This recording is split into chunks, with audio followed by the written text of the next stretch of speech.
ইব্রাহিম আলাইহিস সালামের জীবনী সম্পর্কে আলোচনা করব। আর 3 জুম্মা পরে যেহেতু আমাদের ঈদুল আজহা, তো ধারাবাহিকভাবে ইব্রাহিম আলাইহিস সালামের জীবনী এই 4 সপ্তাহে আলোচনা হবে। খুব মনোযোগ দিয়ে শুনবো ইনশাআল্লাহ। ইরাকের উত্তরাঞ্চলে বাবেল নামক শহর ছিল। সেই বাবেল নামক শহরের একটা জায়গা ছিল, সেই জায়গাটার নাম ছিল মোসেল। এই মোসেল নামক জায়গায় ইব্রাহিম আলাইহিস সালাম জন্মগ্রহণ করেছিলেন। ইব্রাহিম আলাইহিস সালাম টক্কর দিয়েছিলেন, ইব্রাহিম আলাইহিস সালামের সঙ্গে শত্রুতা করেছিল একজন শাসক, নাম ছিল কি বলেন তো? নমরুদ। নমরুদ ইব্রাহিম আলাইহিস সালামের সঙ্গে শত্রুতা করেছিল। এই নমরুদ শাসনভার দায়িত্ব পালন করেছিল, রাজত্ব করেছিল 400 বছর। কত বছর? 400 বছর নমরুদ শাসনভার পালন করেছিল। করতে করতে করতে করতে এক পর্যায়ে নমরুদ কিন্তু বলেছিল তার জাতির লোকদেরকে, আনা রব্বুকুমুল আলা, আমি কিন্তু তোমাদের সবচেয়ে বড় রব। নমরুদ ঘোষণা দিয়েছিল যে প্রতিদিন সকাল হলেই যে যেখানে থাকবা আমাকে সিজদা করবা, নম নম করবা, আমাকে রব হিসেবে গ্রহণ করবা। দেখেন কত বড় স্পর্ধা থাকলে নিজেকে খোদা দাবি করে। বর্তমান বিশ্বের দিকে তাকান, আমেরিকার দিকে তাকান, রাশিয়ার দিকে তাকান, ব্রিটেনের দিকে তাকান, চীনের দিকে তাকান, ভারতের দিকে তাকান, এদের কত শক্তি, এরা কাউকে গণে না। তারপরেও তারা কিন্তু নিজেদেরকে খোদা দাবি করেনি। নমরুদ এমন একজন ব্যক্তি ছিলেন যিনি তার ক্ষমতাকে তার জনগণের কাছে ন্যস্ত করতে করতে বুঝাতে গিয়ে গিয়ে এক পর্যায়ে তিনি নিজেকে খোদা দাবি করেছিলেন। তো যাই হোক, আমরা সেই সম্পর্কেই কথা শুনব। সূরা ফজরের 10 নম্বর আয়াত থেকে নমরুদের শক্তি সম্পর্কে আল্লাহ পাক সারা পৃথিবীর মানুষকে জানিয়ে দিচ্ছে। ফিরআউন জিল আওতাদ, ফিরআউন এমন এক শাসক ছিল যার সৈন্য দল বলের কোনো অভাব ছিল না, শত শত লক্ষ লক্ষ সৈনিক ছিল। ফিরআউন কেমন ছিল? আল্লাযীনা তাগাউ ফিল বিলাদ, যেই ফিরআউন তার রাজ্যের ভিতরে, শহরের ভিতরে, এলাকার ভিতরে সীমালঙ্ঘনের মাত্রা এত বেশি করেছিল, আল্লাহ পাক বলছেন ফা আকসারু ফিহাল ফাসাদ, এমন বিশৃঙ্খলা, এমন নিয়ম বহির্ভূত কাজ তার সমাজের মধ্যে, এলাকার মধ্যে, দেশের ভিতরে চাপিয়ে দিয়েছিল। দেওয়ার পরে ফাসাব্বা আলাইহিম রব্বুকা সাউতা আযাব, আল্লাহ পাক তাকে সময় দিতে দিতে, দড়ি ছেড়ে দিতে দিতে এমন পর্যায়ে গেল, আল্লাহ পাক কঠিন শাস্তি তার ভেতরে, তার উপরে নাজিল করলেন। আর আল্লাহ পাক নমরুদের উপর শাস্তি নাজিল করে সারা পৃথিবীর মানুষকে একটা মেসেজ দিলেন। মেসেজটা হচ্ছে, পৃথিবীর মানুষ সবাই শুনে রেখো, ইন্না রাব্বাকা লাবিল মিরসাদ, 400 বছর ক্ষমতায় থাকার পরও, সৈন্য থাকার পরও, শক্তি থাকার পরও আল্লাহ পাক কি ওই নমরুদকে ছাড় দিছে? ছেড়ে দেয় নাই, ছেড়ে দিয়ে ছাড় দেন নাই।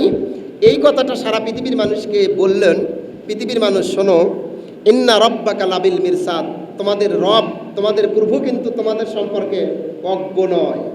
মনে করো না তোমরা যা করছো রব সেটা নখদর্পণে নিচ্ছে না, অবশ্যই আল্লাহ পাক সেটা দেখছে। তো সম্মানিত ভাইরা, চলুন ইব্রাহিম আলাইহিস সালামের জন্ম কাহিনী সম্পর্কে আমরা জানি। সেই নমরুদ, ক্ষমতাসীন নমরুদ, তার স্ত্রীকে নিয়ে রাতের বেলা শুয়ে আছে, ঘুমিয়ে পড়েছে। হঠাৎ করে মধ্যরাতে নমরুদ চিৎকার মেরে উঠছে, চিৎকার দিয়ে উঠছে। ওঠার পরে বিবি তার কাছেই ছিল। বিবি তাকে হাত দিয়ে বলতেছে, কি ব্যাপার স্বামী, তুমি এরকম করে চিৎকার করে উঠলে কেন? ভয় পেয়েছো? কি হয়েছে বলো। এবার নমরুদ বলছে, আশেপাশে কি কেউ আসে নাকি? বলে না, শুধু আমরাই দুজন। আচ্ছা তাহলে তুমি শোনো, আমি চিৎকার মেরে উঠলাম, ভয় পাওয়ার কারণ হলো আমি এক্ষুনি স্বপ্নের মধ্যে দেখলাম 5 বছরের একটা ফুটফুটে সুন্দর চেহারার ছোট্ট শিশু আমার মুখে এমন জোরে একটা ঘুষি দিয়েছে, ওই ঘুষিতে আমার মস্তিষ্ক ফেটে আমার মগজগুলো বের হয়ে পড়েছে। মারহাবা করে বলতেছে আরে রাখো, ভয় পাওয়ার কোনো কারণে, এটা তুমি স্বপ্নে দেখছো, এটা কোনো ব্যাপার না। কিন্তু নমরুদ বলতেছে না, এত সুন্দর বাচ্চা, এত জোরে আমারে ঘুষি দিল, আমার মাথা ফেটে দিল, এই বাচ্চাটা আসলে কে আমার জানার দরকার আছে। এবার বিবি বলতেছে তাহলে যদি জানতে চাও, তুমি তো বুঝতে পারতেছো না, তো আগামীকাল সকাল 10টার পরিবর্তে সকাল 9টায় তোমার মন্ত্রী, তোমার সভাসদ যারা আছে, এমপি মন্ত্রী, তাদেরকে তুমি ডাকো। কথা অনুযায়ী তাই হলো। সকাল 10টায় ঘন্টি বাজানো হলো। সবাই প্রস্তুতি নিচ্ছিল অফিসে আসার জন্য। 1 ঘন্টা আগে ঘন্টি বাজান দেখে যে যার কাজ ফেলে যত দ্রুত গতিতে ফিরাউন নমরুদের নিকটে চলে আসলো। এমপি মন্ত্রী পরামর্শদাতা সবাই সামনে বসে আছে, কিছু বলছে না, কেউ কিছু বলছে না। এবার নমরুদ বলছে, তোমরা কেউ যে কিছু বলছো না, কি বলবো জাহাপানা, আপনি আমাদেরকে 1 ঘন্টা আগে ডেকেছেন, কেন ডেকেছেন এটা তো আমরা জানি না, কোন কারণে ডাকছেন আপনি একটু বলেন।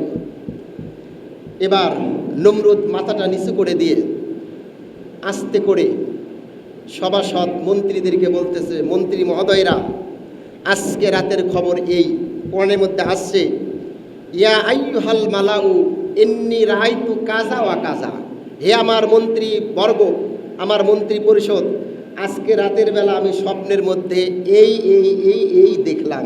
5 বছরের বাচ্চা, সুন্দর বাচ্চা, আমাকে একটা ঘুষি দিয়ে আমার মাথা ফেটে দিয়েছে, আমার মগজগুলো বের করে দিয়েছে। এবার মন্ত্রীরা পরামর্শ দিচ্ছে, তাতে কি হয়েছে, আপনি এত প্রেশানি হচ্ছেন কেন, টেনশন করতেছেন কেন? কয় টেনশনের বিষয়, এই স্বপ্নটা কেন দেখলাম। এক একজন এক এক কথা বলতেছে, চিন্তা করেন না, আমরা তো আপনার সঙ্গে আছি, আপনার পাশে আছি, চিন্তার কোনো কারণ নেই, এটা একটা স্বপ্ন।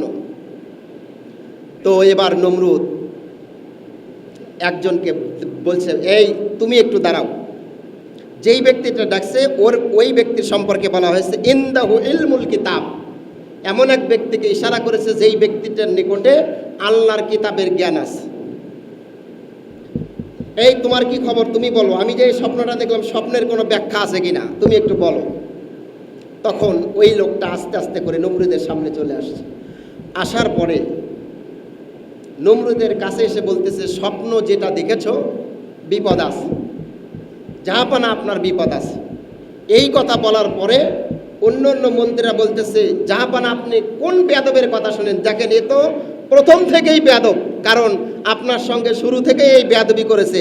দেখেন আমরা যখন আপনার সঙ্গে কথা বলি মাথা নিচু করি, সিজদা অবনত চিত্রে তার সঙ্গে তোমার সঙ্গে কথা বলি, কিন্তু যার থেকে আপনি পরামর্শ নিচ্ছেন এই লোকটা তো আপনাকে সম্মান কদর করে না, আপনাকে ইজ্জত করে না, আপনাকে সিজদা দেয় না। এবার নমরুদ তাকে প্রশ্ন করছে, ঠিকই তো, এই শোনো, তুমি তো ইতিপূর্বে আমাকে এরকম কদর দিয়ে সম্মান দিয়ে কথা বলো না, আমাকে কোনোদিন সিজদাও করনি, আজকেও করলে না, কারণ কি?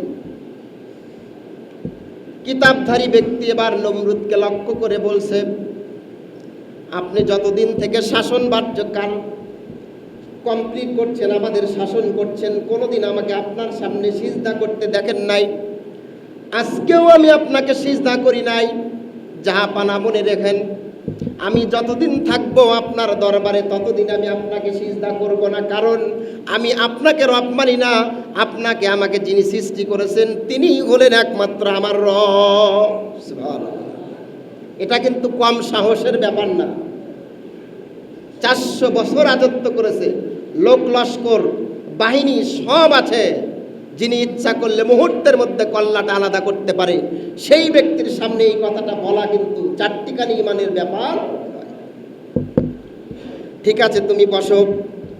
নমরুদ এবার ডাক দিল গণকদেরকে, গণকেরা তোমরা শোনো, সামনে আসো। ও গণকেরা, এবার তোমরা সর্বশেষ চূড়ান্ত তোমাদের কাছে আমি ব্যাখ্যা জানতে চাই, বলো এই স্বপ্নটা আমি কেন দেখলাম। এবার গণকগুলো বলল, জাহাপানা আপনি যেই স্বপ্ন দেখেছেন এই স্বপ্নের ব্যাখ্যাটা হলো, অচিরেই একজন সন্তান জন্মগ্রহণ করবে, যেই সন্তানটা আপনার রাজত্বটাকে, আপনার ক্ষমতাকে চূর্ণ বিচূর্ণ করে দিবে। সুবহানাল্লাহ। শীঘ্রই একটা সন্তান জন্মগ্রহণ করবে, যেই সন্তানটা আপনার রাজত্বকে, আপনার ক্ষমতাটাকে চূর্ণ বিচূর্ণ করে দিবে। বলে তাই নাকি? বলে হ্যাঁ। তাহলে কি করা যায়? উপায় একটাই, সেটা হলো 1 বছরের মধ্যে যেহেতু এই সন্তানটা জন্মগ্রহণ করবে, এই 1 বছরে একটাই কাজ করতে হবে, নতুন করে কাউকে বিবাহ করতে দেওয়া যাবে না। আর যারা বিবাহ করেছে এরা স্ত্রীদের সঙ্গে থাকতে পারবে না। পৃথিবীতে সর্বপ্রথম বার্থ কন্ট্রোলের সিস্টেম চালু করেছিল নমরুদ। এলান করে দিল সারা এলাকায়, আজ থেকে 1 বছর পর্যন্ত কেউ বিয়ে করতে পারবে না। আজ থেকে 1 বছর পর্যন্ত কেউ তার স্ত্রীর সঙ্গে মেলামেশা করতে পারবে না। লোকবল রেডি করে রাখা হলো, গোয়েন্দা রেডি করে রাখা হলো। দিন যায়, মাস যায়, দিন শেষে রাত আসে, রাত শেষে মাস যায়। এরকম করতে করতে কয়েক মাস পর নমরুদের একজন ধর্মমন্ত্রী ছিল, নাম ছিল আজর। নাম কি ছিল? আজর। এই আজরই হলো ইব্রাহিম আলাইহিস সালামের পিতা। মারহাবা। এই আজর দায়িত্ব পালন করতে করতে একদিন স্বপ্নের মধ্যে দেখতে পেল, স্বপ্নে দেখছে তার স্ত্রীর চেহারা, স্বপ্নের মধ্যে স্ত্রীর সঙ্গে কথা হচ্ছে। ঘুমটা ভেঙে গেল রাতের বেলা, স্ত্রী কথা মনে পড়ে গেল। এদিক তাকায় সেদিক তাকায়, যেই দিকেই তাকায় লক্ষ্য করে সবাই ঘুমের ঘরে বন্দী। আল্লাহ পাক আজরের মনের মধ্যে স্ত্রীর মায়া, ভালোবাসা নেওয়ার জন্য এমন মহাব্বত বাড়ায় দিল, আজর আর থাকতে পারল না। আজর এবার আস্তে আস্তে করে তার মহল থেকে বের হয়ে 4 কিলোমিটার দূর তার বাড়িতে এক এক করে 1 নয় 2 নয় 10টা দরজা খুলে স্ত্রীর বাসায় গিয়ে দরজায় করাঘাত করার সঙ্গে সঙ্গে স্ত্রী দরজা খুলে দিল। স্ত্রী বলল, আরে তোমরাই তো লোকজনকে পাহারা দিচ্ছ, আবার তুমি আসছো, ঘটনা কি? স্ত্রীর কথা বলো না, সময় নাই, তোমার কথা মনে পড়ে গেছে, তোমার স্বপ্নে দেখেছি, তোমার সঙ্গে সাক্ষাৎ করতে আসছি। এই কথা বলার পর আর বেশি দেরি করলেন না। আজর তার স্ত্রীর সঙ্গে মেলামেশা করলেন। মেলামেশা করার পরে এবার আজর আবারও সকলকেই ঘুমের ঘরে বন্দি রাখতেই নিজ জায়গায় চলে আসলো। আল্লাহ পাক রব্বুল আলামিন আর দেরি করলেন না, সঙ্গে সঙ্গে আজর আর তার স্ত্রীর মিলনের ফলে এবার আজরের স্ত্রীর পেটের মধ্যে আল্লাহ পাক রব্বুল আলামিন ইব্রাহিম আলাইহিস সালামের জন্ম দিয়ে দিল। এবার কিছুদিন পরে নমরুদ বলল, হে গণকেরা, দেখো তো কি অবস্থা। এই কথা বলার পরে কাহিনীরা সবাই সিদ্ধান্ত নিল, তারা জাদুবিদ্যার মাধ্যমে, গণক করার মাধ্যমে নমরুদকে বলল, সর্বনাশ, জাহাপানা সর্বনাশ। যেই সন্তানের ভয় করেছিলেন, বিবাহ বন্ধন আপনি বন্ধ করলেন, মেলামেশা বন্ধ করলেন, এই সন্তান তো পেটের মধ্যে চলে আসছে। সুবহানাল্লাহ। তাহলে এবার বাড়ি বাড়ি যাও, ঘরে ঘরে যাও, তল্লাশি করো, পেট চেক করো, দেখো কার পেটে সন্তান। আমরা সকলেই জানি নবীদের মাদের পেটকে আল্লাহ রাব্বুল আলামিন হেফাজতে রাখছেন। মাদের পেটে যখন বাচ্চা আসে ক্রমান্বয়ে পেটের অবস্থা একটু অস্বাভাবিক হয়, কিন্তু নবী আলাইহিস সালাম যে সমস্ত মায়েদের পেটে ছিল ওদের পেটটাকে আল্লাহ পাক রব্বুল আলামিনের পক্ষ থেকে স্বাভাবিক রাখছে। সুবহানাল্লাহ বলেন। যাই হোক, এরকম করতে করতে করতে করতে চেক হয়, কোনো প্রকার কাজ হয় না। এক পর্যায়ে ইব্রাহিম নবীর মা সন্তান যখন 10 মাস পার হয়ে গেল, ডেলিভারি হবে, ব্যথা, চিন্তা করে আমি যদি আমার বাড়িতে আমার সন্তানকে প্রসব করাই সবাই জেনে যাবে। এবার ইব্রাহিম নবীর মা আস্তে আস্তে করে গভীর জঙ্গলে চলে গেল। জঙ্গলে যাওয়ার পরে ইব্রাহিম নবী আলাইহিস সালামকে তার মা ওই জঙ্গলের মধ্যে প্রসব করে ফেললেন। যখন তিনি প্রসব করলেন, ইব্রাহিম নবীর মা বলে, আমি যখন আমার সন্তানের চেহারার দিকে তাকালাম, আমি যখন দেখলাম 1 দিনের বাচ্চা, আমার দেখে মনে হলো আমার সন্তানের বয়স কমসে কম 6 মাস। সুবহানাল্লাহ। কয় মাস? 6 মাস। যাই হোক, সন্তানকে প্রসব করলেন। মা এবার চিন্তা করতেছে, হায় হায়, এই জঙ্গলের মধ্যে যদি আমি আমার সন্তানকে রেখে যাই, বাঘ খাবে না, ভাল্লুক খাবে না, পোকামাকড় খাবে, আমি যদি সন্তানকে নিয়ে বাসায় যাই তাহলে নমরুদের হাত থেকে তো রক্ষা নাই, কি করব? চিন্তা করতে করতে এক পর্যায়ে তিনি আল্লাহর উপর ভরসা করে আল্লাহর উপর তাওয়াক্কুল করে সন্তানকে একটা খোপের মধ্যে জঙ্গলের ভেতর রেখে আস্তে করে ওখানে একটা পাথর দিয়ে ঢেকে নিয়ে চলে আসলেন। আশ্চর্যের বিষয় হলো ইব্রাহিম নবীর মা বলে, আমি আমার সন্তানকে ওখানে রাখার পরে আমি বাসায় ফিরে আসলাম। বাসায় ফিরে আসার পর সারাদিন আমার ভালো লাগে না, মনটা অস্থির হয়, মনটা আমার ছটফট করে। যখন রাত্রি হলো, রাতের বেলা আমি আবার সন্তানকে দেখার জন্য গেলাম।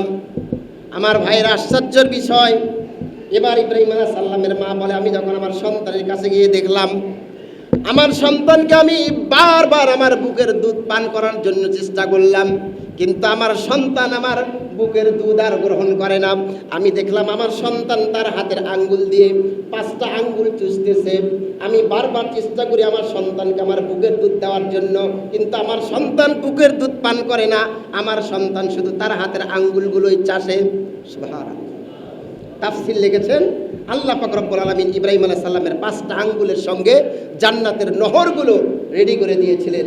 দুধের নহর, পানির নহর, মধুর নহর। আল্লাহ পাক ইব্রাহিম আলাইহিস সালামের ছোট্ট বাচ্চা আস্তে আস্তে আস্তে আস্তে আস্তে করে আঙ্গুল চষে আর আস্তে আস্তে করে বেড়ে ওঠে। সুবহানাল্লাহ বলেন। সম্মানিত ভাইরা আমার, দিন যায় মাস যায়, এরকম করে প্রায় 1 বছর পার হয়ে গেল। 1 বছর পার হওয়ার পরে এবার যখন বাবা বাসায় ফিরে আসলো আজর, আসার পর বলতেছে, বিবিরে কি খবর? আমি যে তোমার সঙ্গে মেলামেশা করেছিলাম, কোনো খবর আছে নাকি? এবার স্ত্রী স্বামীকে কিছু বলে না, যদি আবার নমরুদের কাছে নিয়ে যায়। যখন স্বামী তার বাড়িতে এসেছে, বাড়িতে আসার পর গ্রামের লোকজন আজরের নিকটে কয়েকটা অভিযোগ করেছে। ও আজর, তুমি আমাদের এলাকার ধর্মমন্ত্রী, কিন্তু তোমার বউয়ের চরিত্র ভালো না। কেন? তোমার বউকে আমরা দেখেছি রাতের বেলা সন্ধ্যার পর সাজুগুজু করে কই যেন প্রতিদিন রাতের বেলা কই যেন যায়, আবার সকালবেলা আসে। আজর চিন্তা করতেছে, তাই নাকি? বলে হ্যাঁ। আচ্ছা দেখি তো। রাতের বেলা অভিনয় করতেছে, ঘুমের অভিনয়।